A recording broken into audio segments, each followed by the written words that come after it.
All right. And I'm going to stop sharing my screen now. Boom, here I am. All right. So basically, there's a doctor who's like, I don't know what he did, but he did something. And she didn't come to me for back pain at all. As a matter of fact, I had no idea that she even had back pain.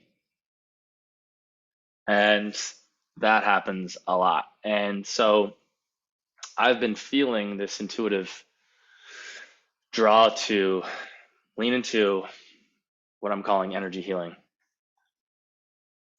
That's the best word that I got for it, um, because of what I've observed over a few years doing coaching work. And so when I put out these posts, I had a few clients reach out and be like, actually, now that you mention it, my foot pain went away, or this pain went away, and I didn't even connect it to the session that we had. And that happens all the time. And so I'm going to dive a little bit deeper on that.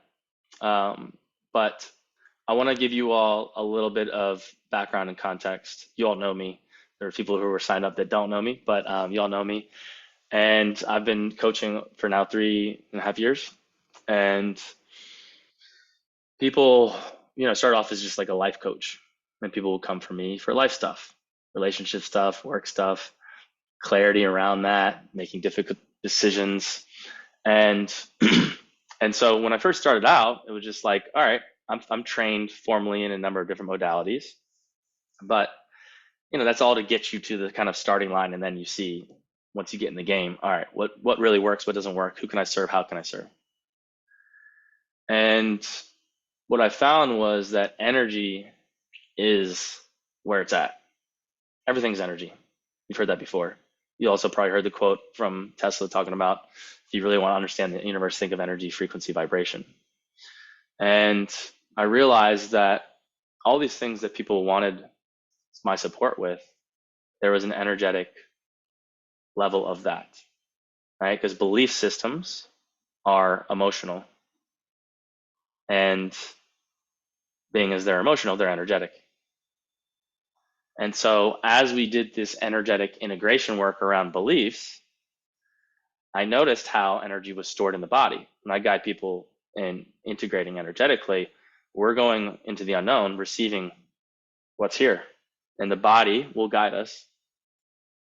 And so I just got to be kind of a witness to this beautiful process, the nervous system working its magic, called homeostasis. And I'm a huge fan of homeostasis in the nervous system, having witnessed that so many different times, because it is so brilliantly architected and so beautiful in the way that this unlayering, this reintegration of self happens. And what I noticed was that people started to have, through this process, people would have alleviation to physical ailments or to medical conditions. And just like that testimonial. And so my intuition and confidence in my intuition has been growing and growing and growing. The more I see, the more I see. And the more I feel like I can really support people. Now, I don't have a mountain of evidence to base that on. I just have an intuitive hunch. So it's a big thing for me to lay claim to and be like, I think I can help you with your fertility or cancer or whatever this is. But I just pretty much just stayed at a Holiday Inn Express last night. That's what I got for you. Sorry. And so last week, I think it was maybe 2 weeks ago, I decided, after I had that session with that doctor and that testimonial, she started referring me patients and friends of hers, and then things started to happen just as I suspected. And so I'm like, all right, it's game time. And so I put it out. Now here we are on the Masterclass. And I'm really excited about that. And so I just wanted to give you a little background on how we're here right now. And so I'd like for us to begin with a meditation. And I'm going to be guiding you all here. And really the idea is that two things we all have going for us. Homeostasis always wants to happen, and the present moment is always available. Homeostasis is an energetic process.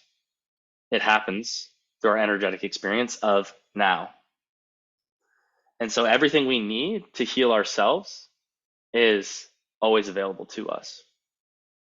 And I also want to preface everything by saying that I am not a doctor, and that I am not a medical intuitive, and that I'm not healing anybody. I am guiding you in healing yourself and receiving the homeostasis that already wants to occur within you. And I was careful with that with my language, and I've already rubbed some medical professionals the wrong way. So I want to be very explicit in how I communicate this. So, yeah, so let's begin by just taking a few moments here to come into coherence with the moment now.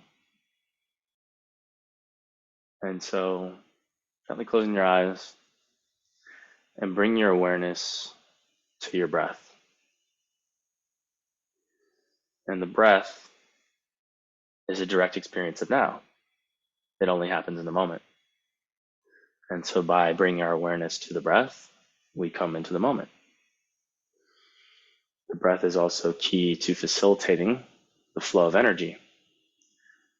And so we can kind of block our flow of energy when our breath gets shallow or we hold our breath. And so by bringing awareness to the breath, we're automatically going to be more present, and we're going to start to come into a more mind, body, heart coherence. And I'd also like you to just allow the moment to reveal itself to you through your experience. And so noticing if any sensations or emotions are present. And this process I like to call receiving the moment deeply. And it's really an infinite spectrum. We can always receive the moment more and more deeply. And we do that by just welcoming what is. And so if there's any sensations present, that's energy. If there's any emotions present, that's energy. And it's energy wanting to flow because it's there. And so when we bring our awareness to the sensations or the emotions, where attention goes, energy flows. And it's okay if tears come. It's okay if fear comes. It's okay if anything comes, everything's welcome. And so when we notice energy, we open up to receive it. That's a deeper connection with the now. And we remain open and available to deeper and deeper receiving and deeper connection with the moment. And so just breathing with that. And this is really central to receiving the homeostasis that wants to happen within us. And as you're breathing and receiving here, I just want to speak to a few things to inform the call today. Number one, I'd like you all to listen from a place of feeling. Excuse me. And what I mean by that is allow yourself to just like you're receiving energy, receive the words that I'm sharing. Do they feel in resonance? Does that feel right to you? Does it feel like it makes sense? Keyword feel there, because that's how we connect with clarity. Clarity is felt. So when somebody asks you what you want for dinner tonight, it's that clarity is, oh, I feel like a cheeseburger, or I feel like this. But that clarity is accessed through our somatic experience of now, because it's connected to now. What do I actually feel like in this moment? It could be different in an hour. And we access the moment through feeling. And so just like that, what I'm sharing, if it feels right to you, then it actually can integrate into your consciousness, into your software, into your operating system instantaneously, because you've just connected to it energetically through the moment. It feels right. Therefore, you're connected and you are integrating it. And so just breathing with that.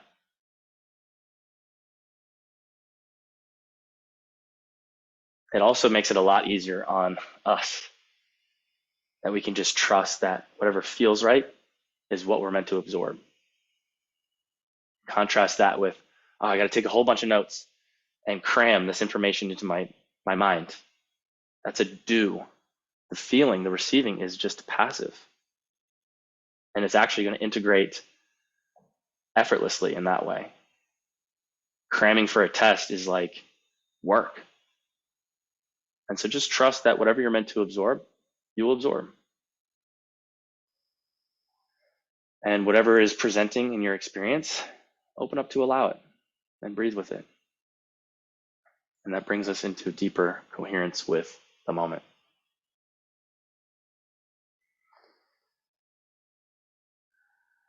And when you're ready, you're welcome to bring your awareness back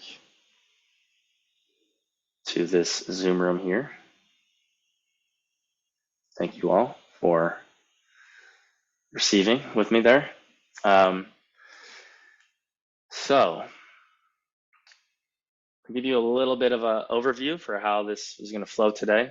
I'm going to speak to my intuitive model of homeostasis, which is, homeostasis is an energetic process. And so it's really going to be centered around energy. How does energy flow? How does that flow get disrupted? How does it get restored? And then I have this cough, apologize. It's going to be part of this call. And also talking about more of the kind of wider context for homeostasis, and I'll explain what that means in a bit. So to begin, I want to go back to where it all began, which is in the womb. And we came into this world as inspiration personified. Okay, and so inspiration personified is just energy happening. And so if you've ever seen a little kid completely uninhibited, just flowing, they are the flow. They're not like filtering it through the mind. Should I do this? Should I be doing this? What is this person going to think? It's just like, no, I'm chasing butterflies. And then I just saw a dog cross the road, so I'm now going to go chase a dog. It just is happening. It's just inspiration happening. Now, we have access to that inspiration. Infinite supply. Inspiration is always available in infinite supply. It's not a supply side issue. It's a vessel issue. What's going on within us, within our hardware and software, that are we open to receive, and then are we bottlenecking the flow, or are we a pass-through entity? And and so going back to childhood, we know that we all began with this free-flowing, epic, just freedom. And then socialization happens. Conditioning happens. And what do we hear from our parents? Hey, sit still, Johnny, be a good boy. Be a good girl. Cut that out. Behave. Over and over and over and over and over and over and over again. Literally thousands and thousands of times. Until we start to interrupt our flow and start filtering things through the mind first. And should I be doing this? Thinking about it. No longer are we just inspiration just flowing. Now we're bottlenecking that inspiration and then deciding. And that cuts us off. And that conditioning trends in the direction of a whole lot more conditioning. We go to school, we go to other kids' houses, their parents project whatever their stuff is onto us. We just get projected on so much. So much. And we're very vulnerable little children. And so we can absorb a lot of these energetic belief systems that are not ours. That cause us to second guess. Cause us to think, wait, should I be doing this? Then we get to school and it sits still for 8 hours a day. And if you can't do that, there's a problem with you. You must have some kind of affliction or disorder. Here, let us diagnose you and give you potentially medicine for that, but also label you as something's wrong with you. When obviously something is wrong with anyone who thinks it's a good idea for kids to sit still for 8 hours a day. And so what ends up happening is the net result of that is we start living above the neck, cut off from the body more and more. Now, I didn't even mention trauma, and trauma has a similar effect. When we experience a trauma, what happens? It's not the experience itself, it's what the experience kind of provokes within us. And if something traumatic happens, then there's some kind of protective mechanism within our nervous system that says, oh, there's too much pain flowing through this channel. We gotta place friction on this energy or stop it altogether. And we also need to store reference points for to protect the child. For instance, you burn your hand on the stove. Okay, we need to store that information for your survival so that you know stoves are dangerous.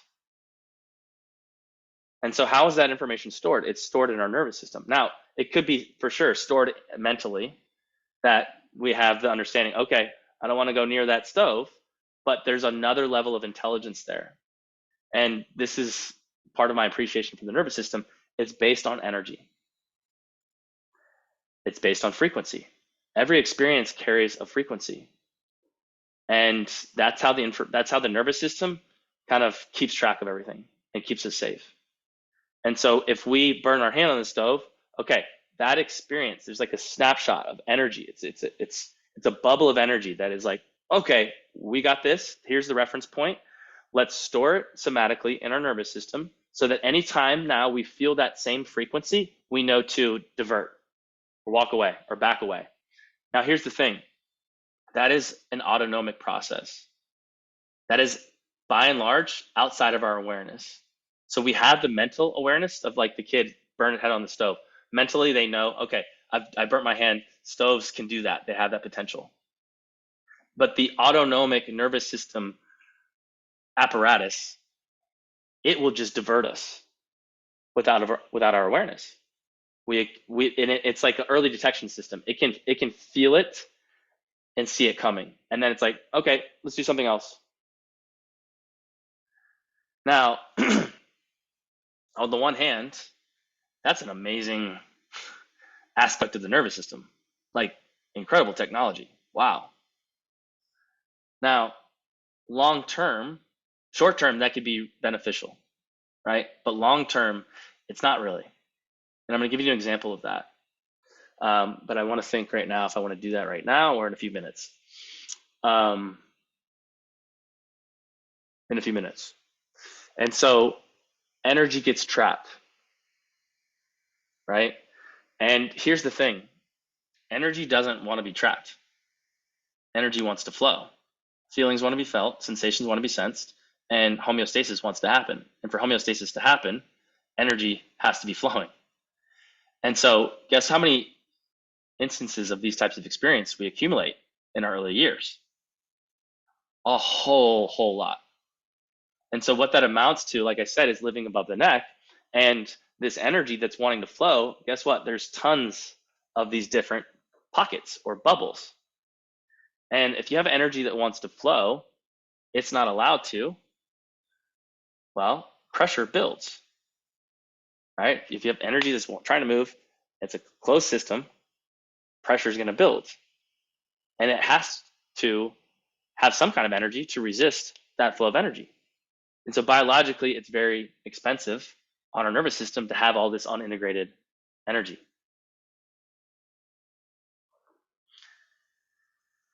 And that leads to an epidemic of anxiety, tension in the nervous system, that pressure, tension in the nervous system, anxiety, right? And that energy that's wanting to flow, that homeostasis that's wanting to happen, all those kind of bubbles, or I call them silos, I call them pressure cookers, they contain trapped energy. They also can contain trapped possibility, trapped inspiration, trapped clarity, trapped real estate in our consciousness. And so that's where I found this out pretty quickly in my coaching work, and this is where the center of it is, because it's like, it's all just an energy integration game. And all of these lids that we're holding on all of these pressure cookers, it's like I said, it's taxing on us, but what are we doing? We're holding our potential offline. We're holding part of our real estate in separation. And so the integration game is about, first of all, liberating that energy that was holding that in separation, right? So that comes back to us, which is great. And then reintegrating that real estate so that we have more real estate. Literally, our consciousness expands through this process. And we are now not expending energy in inner conflict. We're not expending energy resisting flow. And that's the name of the game. It's opening up to receive flow. And I've created a 6-week anxiety program. And that's the central paradigm shift that I'm guiding people towards. Is anxiety is not a problem, it's the solution. It's the solution, and it's period. It's your energy wanting to come back online. And it's also your connection with infinite intelligence and infinite inspiration wanting to be online as well. Because resisting anything is resisting everything. We're resisting the energy, we're resisting the moment. And energy wants to flow in the direction of harmony. And here's the beautiful thing that has been revealed to me, is that there's a larger context to homeostasis than the nervous system that is cosmic. And so this integration process, energetic process, is really about taking all the complexity out of it. Because self-development can get really complex. Okay, I want you to log all your limiting beliefs. I want you to do this modality. There's so many coaches out there. There's so many different things that we can do. Got to keep track of all this stuff. But we can always come back to the simplicity of what's here and can I be with it? And what's here is always homeostasis, greater harmony, greater wholeness, wanting to happen. And so the simplicity of that, just trusting that. And the nervous system is genius. The nervous system knows how to unlayer in the right order. It knows exactly what it's doing. And so what I'm doing is guiding you and handing the keys over to your nervous system. And I can't tell you how marvelous it has been to watch it, because there's a sacred geometry to the whole thing. There's a poetry and a music to it. It's absolutely beautiful. And the beautiful thing is we don't have to hold all that complexity. We just trust the reintegration, trust the homeostasis, trust the harmony that is wanting to happen within us. And through that process, healing happens and clarity reveals itself. And so we don't have to think really hard to get clarity. And matter of fact, that's actually a block to clarity. If you've ever been in a conversation, you're like, all right, what was that actor's name? And everyone's trying to figure it out. And then as soon as y'all let it go, boom, it arrives. It arrives as a gift. Clarity arrives as a gift, not the product of a mental process. It's just revealed. And it's revealed through the moment, through our direct experience of energy. Because clarity is alive and dynamic. It's only available in the present moment. It's only available through our energetic experience. And when we're receiving energy, guess what we're doing? We're receiving clarity. Because energy is a direct experience of now. There's no distortion in energy. Energy don't lie. Energy is just happening as your current reality, current experience. What's more clear than that? Now you've heard facts aren't feelings, and that's true. But the clarity is the current. It's the channel, and learning to receive the current rather than take a static snapshot and then tell a story from it. And when we learn to receive the current, then we know we can feel the depth of it, and we know not to get caught in a static snapshot, because there's a discernment that arises and cultivates and refines around what my mind is telling a story here about what's happening. And the mind is really compelling.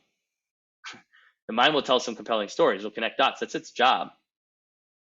But there's a discernment between the mind and the stories and the clarity that's revealed and felt, that you're like, I didn't think of that. That just came through and it feels totally true.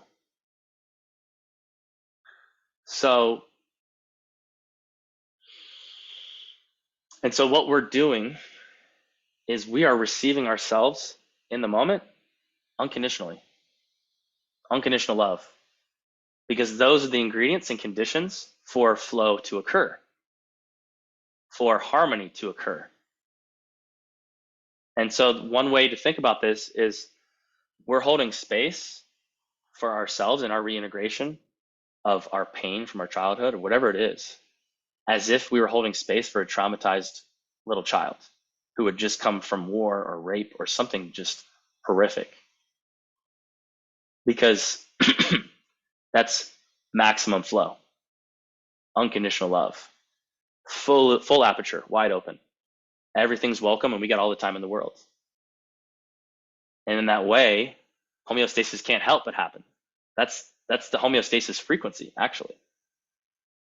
And so when I talk about the larger context of homeostasis, I'm talking about matching source frequency. If you look at the universe, what is the constant of the universe is harmony, balance. And what powers that, what funds that is unconditional love. And so when we match source frequency with ourselves, we are merging with all that is. And love brings out anything unlike love to be loved into love. And so I say, like, love brings out anything unlike love to be healed. And so when we come into an unconditional love frequency, anything that is distortion of that frequency will illuminate itself to be loved into that frequency. And so I say, like, look, if you're, just keep welcoming the moment, making peace with what arises. And if you feel like you're not at peace, we'll make peace with that. And then you'll be at peace. And if you're not at peace with that, then make peace with that. You just keep making peace. Eventually, it's just peace. And how simple is that? Take all the complexity out of it. And when we show up in that way, we're going to be trending into more alignment, more harmony, more truth, more authentic essence, more of who we are at our core. And we let go of the ego agendas, because a lot of those are from shoulds or from lack or from scarcity or from dream chasing somebody else's dream. But when we trust the moment, that the moment knows best, and that we get clear with ourselves that, hey, the goal here is integrity. The goal here is truth and honesty and transparency. Then we get to our authentic vibration, and the outer world is just a reflection of the inner world. And so our outer world will reorient accordingly. And we don't want to dream chase, because it would ultimately be unfulfilling, because it wouldn't be ours. Now, I know I teed this up as healing through homeostasis as like, medical stuff, like stuff like that. And we're getting there, but this is not different from that. This is actually the path. And everything's interconnected. And so if you have this disruption in the flow of energy, where energy is meant to flow, and you have it at a multiplicity of that, then our flow is going to get blocked. And when flow gets blocked where it's not meant to, homeostasis is an energetic process, energy is blocked, homeostasis gets blocked. And dis-ease in the body starts happening. Because ease in the body is full flow. Everything is a well-oiled machine. But dis-ease in the body from the block of flow is problematic. Like I said, pressure builds, and that could get, anxiety, right? Comes, and we can get really bad anxiety. Unfortunately, we have a whole economy that's built on feeding off of that, giving us all these numbing agents, formally and informally. through medicine and through commercialism. And so what happens is we just numb out, and we also frame it as anxiety is the problem. Here, take this Xanax. To me, that's giving your alarm system hitting a mute button on your fire alarm. It's not going to work out really, really good for you, because guess what? That energy, homeostasis, wants to support you. So it's not going to give up. As a matter of fact, it's going to try harder. And so what ends up happening is if you don't hear the whispers, you're going to get screams. I'll give you an example. I had a client. This woman is mid-70s, has had long-form treatment-resistant depression, chronic anxiety, chronic pain, a lot of things. And so I worked with her for a while on reintegrating this energy. And she had ulcers. And so we connected through one of the sessions we were in, we connected with the energy of the ulcer. And believe it or not, our body is so intelligent that it can actually speak to us. And so a lot of times we can ask, all right, what does this part of your body want you to know? And the ulcer said to her, how else was I supposed to get your attention? Because it had tried, it had whispered, it had yelled, it had screamed, and now what is this? This is like a 5-alarm fire, maybe a 4-alarm. It can get worse, right? I mean, ultimately we can die.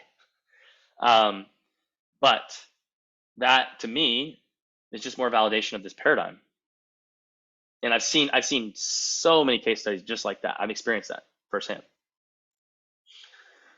And so dis-ease doesn't want to happen. But it's the result, because pressure builds and eventually it bursts out at the seams. Now, there's a term called allostatic load. So we get all this built up energy that's backed up. It's called allostatic load. So if I'm working with someone who has chronic anxiety or, for a long time, I don't even need to know anything. I just we don't even need to talk about the situation. Let me just hold space for a meditation right now. And that allostatic load will unload itself. It will unlayer itself. And it's really interesting how it's layered in so many different areas of the body, all over the place. And it might take a few sessions at the beginning just to do that. And then to clear those energetic blocks to homeostasis and to clarity, by the way, and to inspiration. It's all the same channel. So let me pause there and just see if there's any questions before I move on.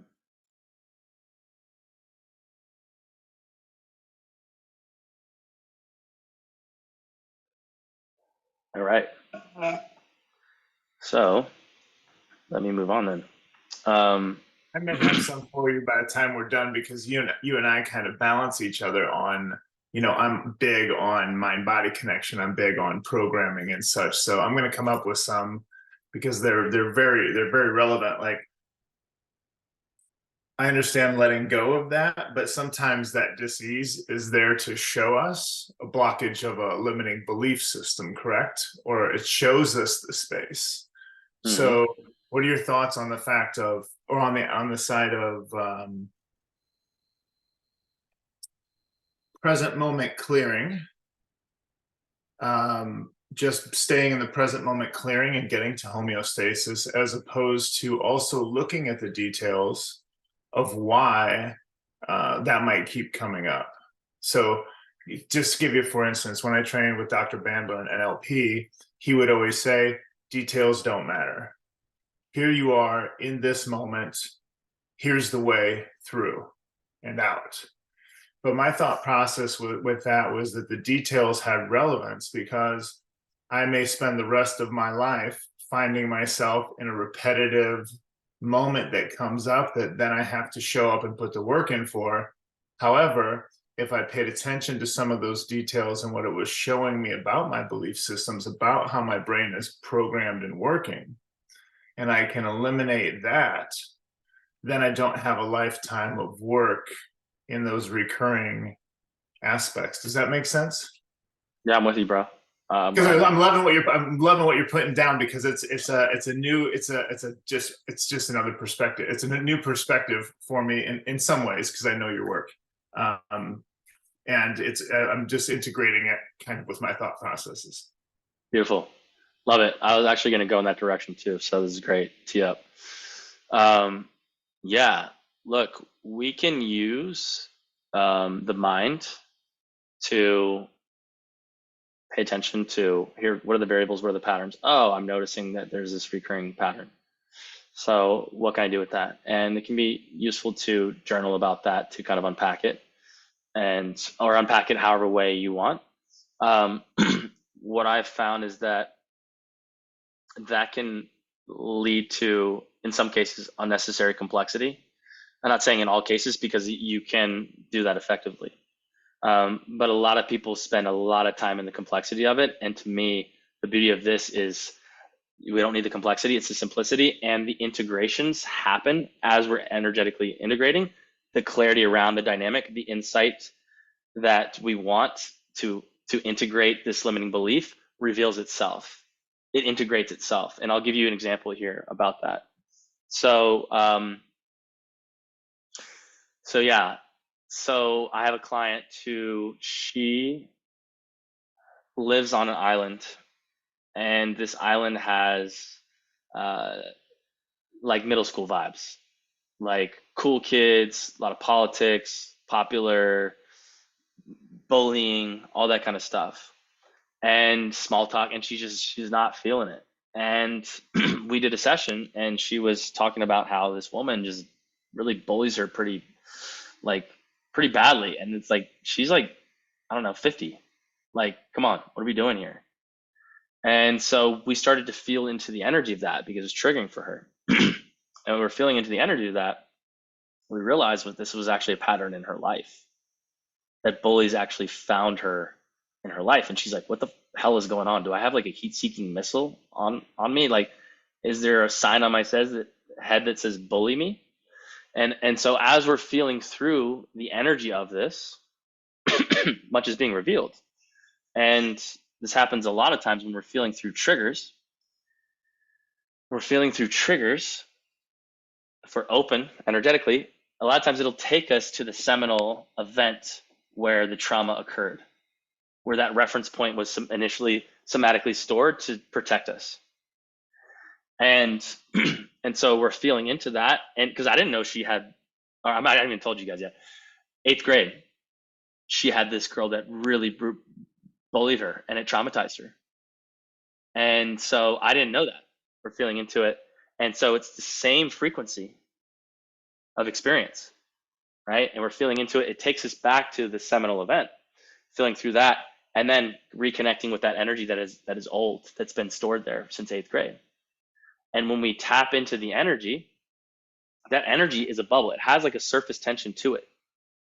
And so we can actually, when we get triggered, we feel it like kind of bubbling up. We feel it simmering. We feel it boiling, but we're not fully connected to it so that it can move through us because we're not in a receptive connection with it.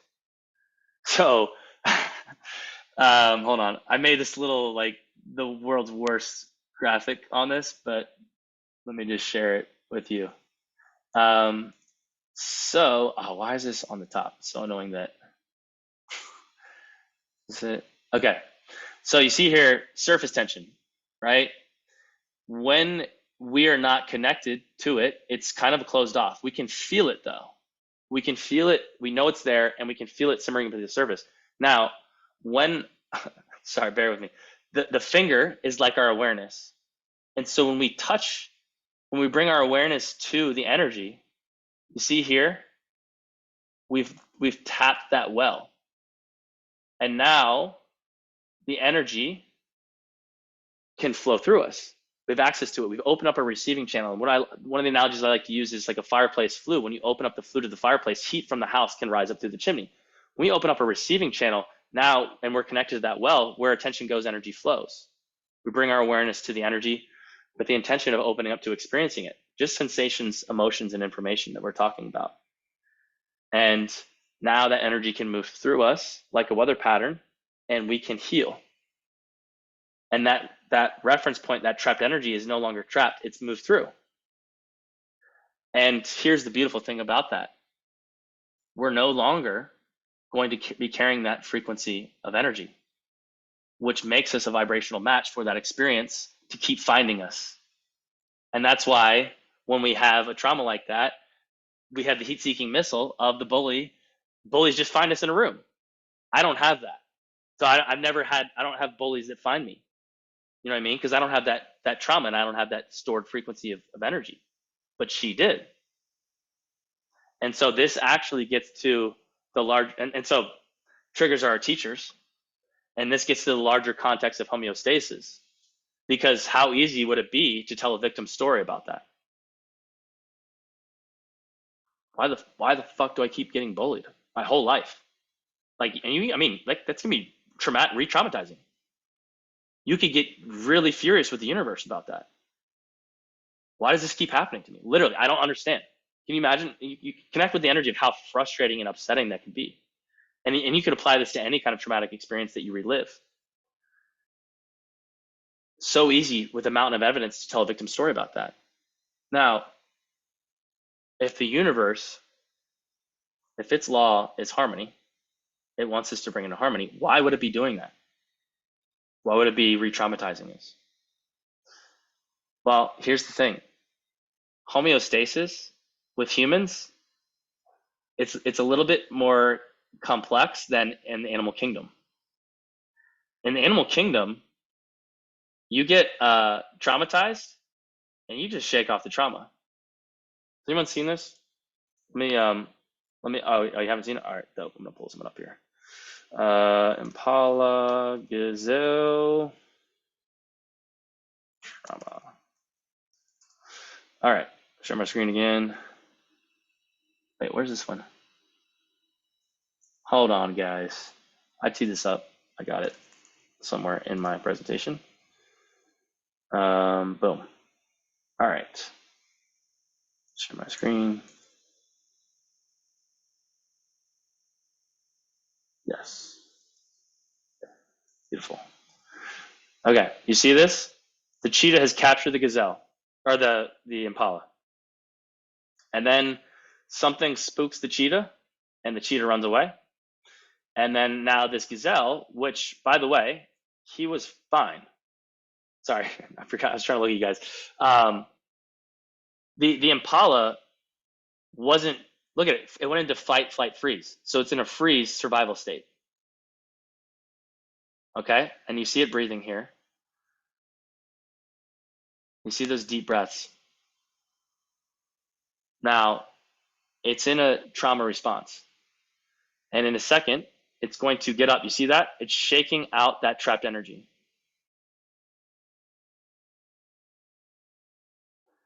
And as soon as that energy is shaken out, it's going to run off without that energy. And there's another example of a polar bear. There's lots of YouTube rabbit hole if you want to go down it. But that's what animals have. That actually we do have. We actually do have this. There's a whole modality called trauma release exercises, which actually are really incredible and amazing, where we can actually initiate that shaking response in our nervous system to shake out energy. And so animals, they move that energy as soon as they can.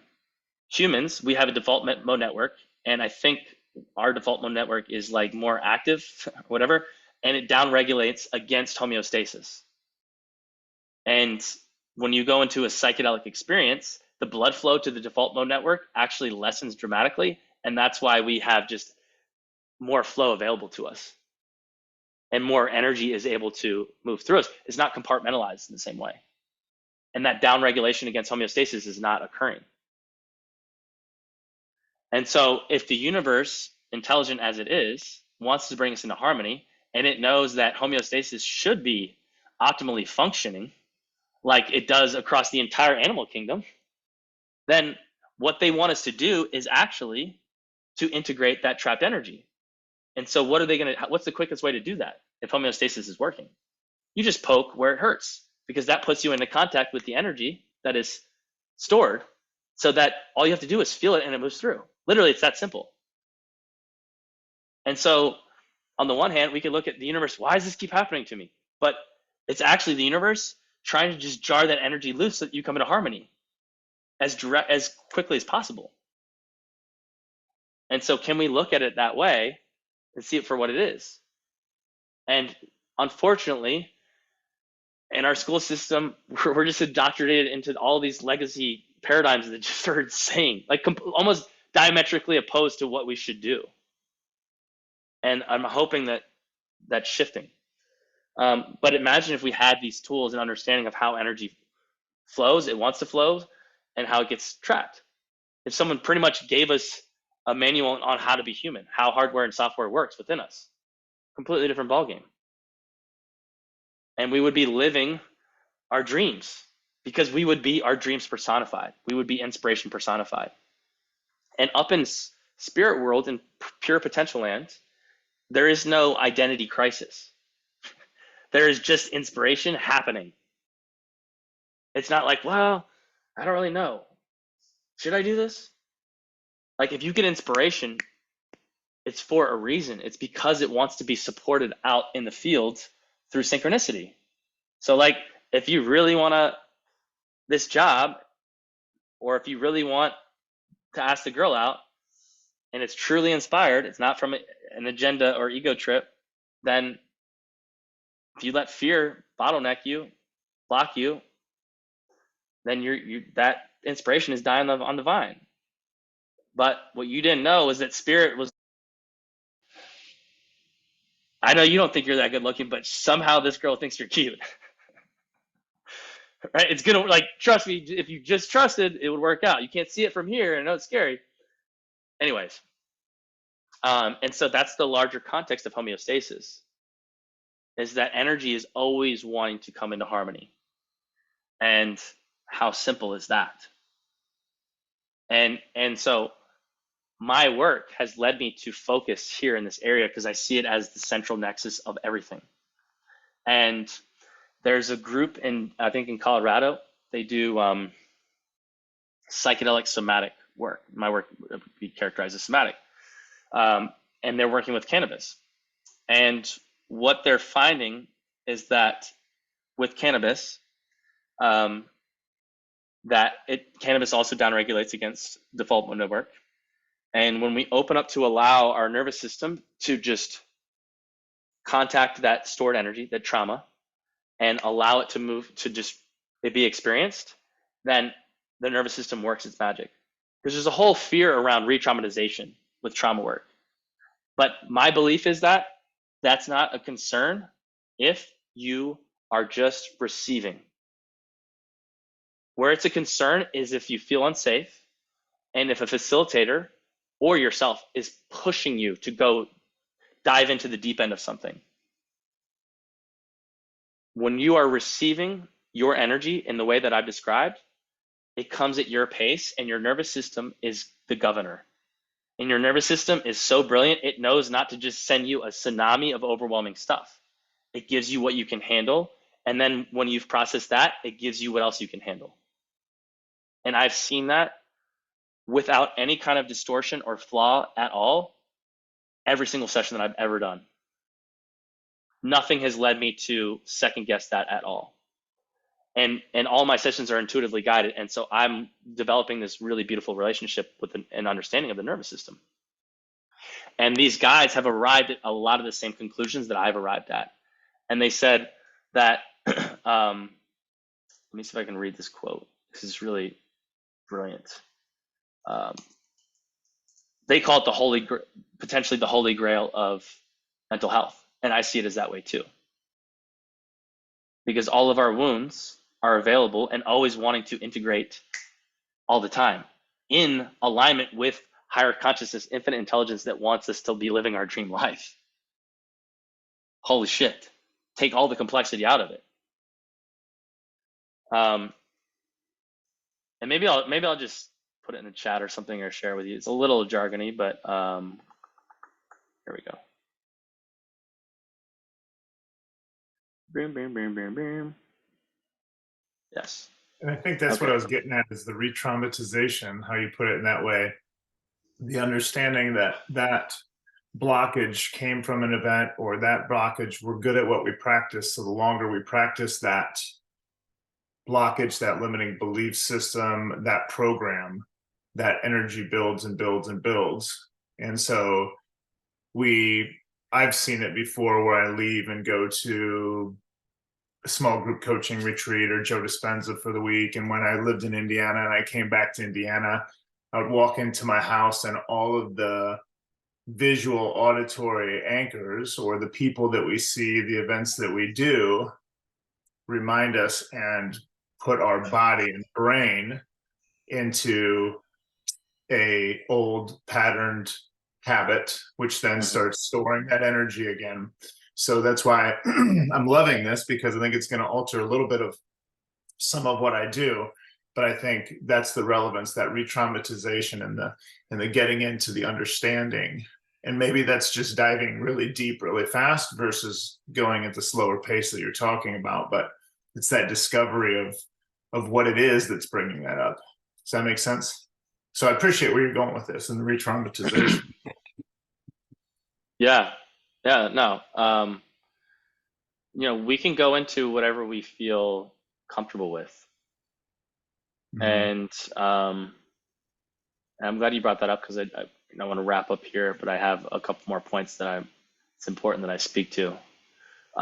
So the thing was too long for me to post in the chat, but one of the things that they talked about was this term selective inhibition, I think it was. And the idea is that when you go into these experiences, they don't want you using coping mechanisms or like, okay, let me just breathe and like alleviate this. Basically, kind of avoid this. They want you to allow the full kinesthetic experience of the energy to then be contacted. So then, okay, now we're opening up to it and giving it a pathway to flow through. And that's the idea. And so when we open up to receive ourselves energetically like that, two things to note. One is there's only three categories of experience on the menu: sensations, emotions, or information. And so, moment to moment, we can be with any unpleasant sensation or any unpleasant emotion. And if it's acute, it's just concentrated energy. And remember, the nervous system is not going to give us anything that we can't handle, insofar as we're receiving and allowing it to come to us versus allowing someone to put us in an unsafe situation and feel like we're pushed. The other thing is, I have an acronym that right now I'm going with. I might refine it. It's alive. Um, it's Braille. Breathe. First, bring your awareness to the breath because that puts us in the present moment. Receive the energy of the moment. This is really a receiving. Allow. Allow the unfolding because we're giving full permission to our nervous system to take us on a journey, and it is an unfolding. It can go all over the body, and so we're kind of allowing the unknown to unfold. We don't know where we're going to go, but it's going to be sensations, emotions, and information, and the body is the terrain, anywhere. And then investigate. And so investigate is a way that we can allow curiosity to uh, engage more deeply and subtly with the energy. So a lot of times we can feel like, okay, I just feel like this dense ball of anger in my gut or whatever it is. And if we're not careful, that can be a static idea. That can become a static construct where that's just a story. And so we kind of disconnect a bit because we can still contact it, but we're like, okay, this is all it is. It's not doing anything. So if I'm holding space for somebody, I'll be like, if we're sitting there for a while and it feels like this is all it is, I'd be like, well, what does it feel like? If you had to describe it, does it feel like tingling, aching, whatever? And then that's inviting them to re-engage and get more curious about the energy. And that can be then a re-engagement then that facilitates that flow of energy. Um, and then the last thing is love. We're seeing ourselves with unconditional love. So that in that way, everything is welcome. And we can just always come back to the simplicity of that framework. So that's how we reintegrate that stuck energy. And here's the thing, it is really a capacity that we all have to feel energy. And it's something that we get to reawaken within us and then to cultivate and refine. So You can practice like feeling into the energy of possibilities, and you can simulate a vector of potential energy. And then what do I bump up against? Ooh, I didn't even know I was afraid of that. And then that can illuminate any energetic blocks that you have in that direction. Or you can feel into the past traumas. Or you can feel into people, relationships, all kinds of things. And things will be revealed through your direct experience. And the beautiful thing about it is our mind and body, like, they can go into the future, they can go into the past. The feelings are able to be revealed across time and space. So let me think if there's anything else I wanted to share on this.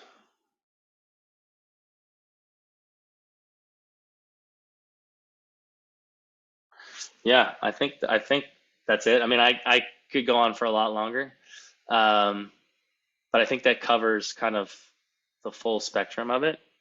But I'm happy to answer any questions you might have.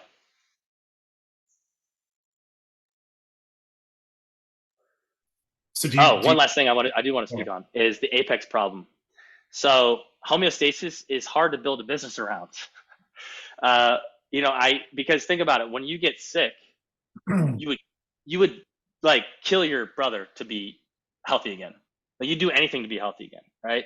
As soon as you get healthy, you could just, it's like you've completely forgot about it all, and just this is just the way it is.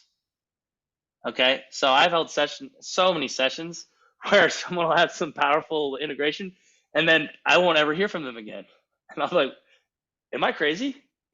And when I first did EFT training, with an amazing teacher of mine, mentor of mine, she told us about the apex problem, which is exactly what I'm talking about. So something shifts out of your neurology entirely, and you can't even remember what it was like to have it. So the first time I worked with her, this happened to me. My resentment for my mother. We started tapping. She's telling me, I'm like, where is this going? All of a sudden, I felt this energy come up through my root chakra and come out, and I was crying at the time, and like this weird sounding laugh came out. I was like, what? Why a laugh? I wasn't appropriate. Like, I was not, nothing's funny. And literally, it was as if the resentment, I couldn't even locate it, and it was like it never existed. It was so bizarre as an experience. But that's when we're talking about healing through homeostasis, we're not, why would we want to remember what it was like? If anything, that would just add complexity unnecessarily and give us another thing to cling to as a story, as part of our identity.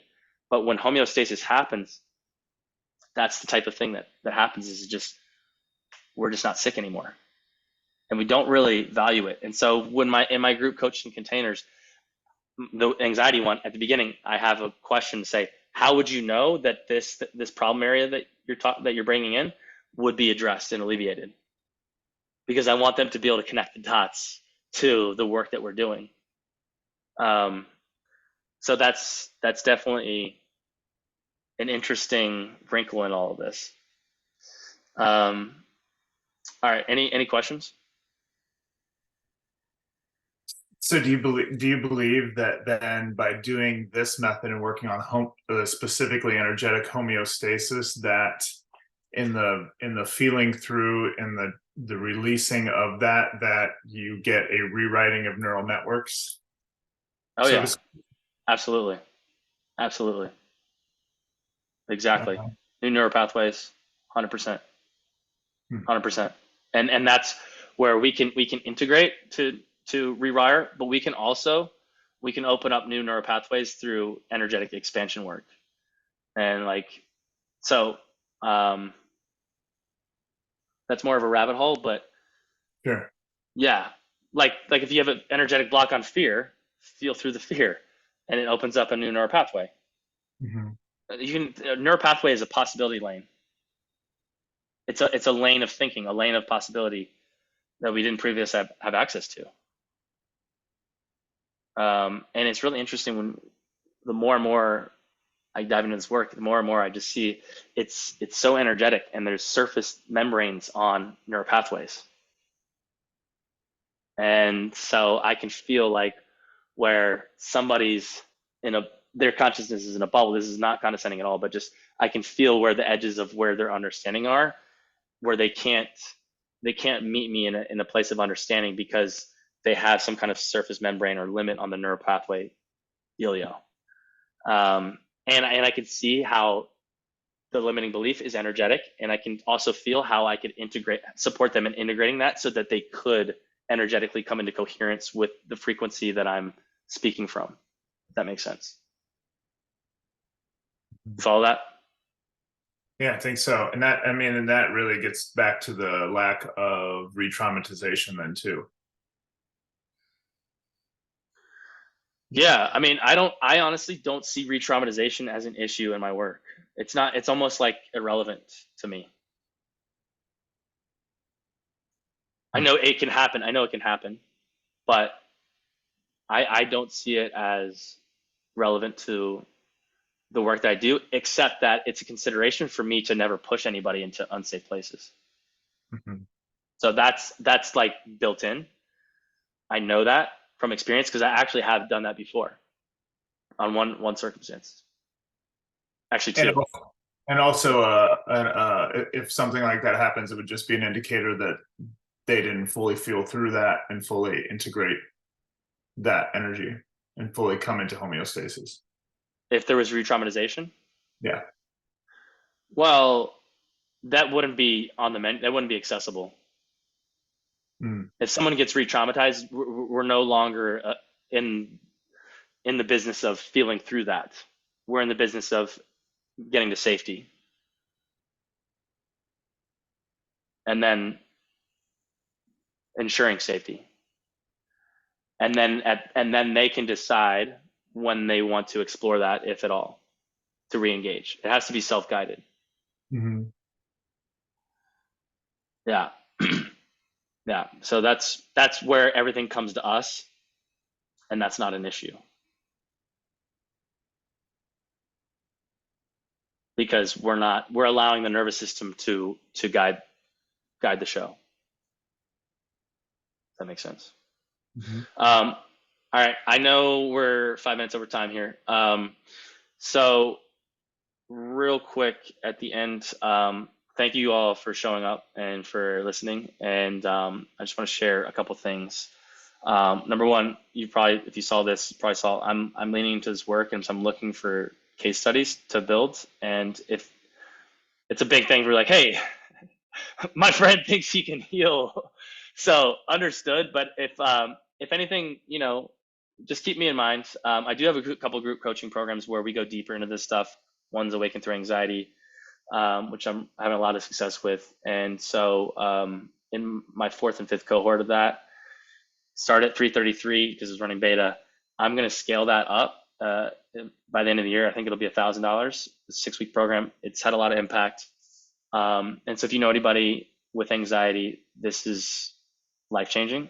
It's paradigm shifting. And then I also have another container called Delivering Divinity, which is more more context available. We can talk about spirituality. There's no kind of limits to what we talk about, but it's really guiding people to understand the nuance of energy dynamics and to clear their channels so that they can be vessels of inspiration.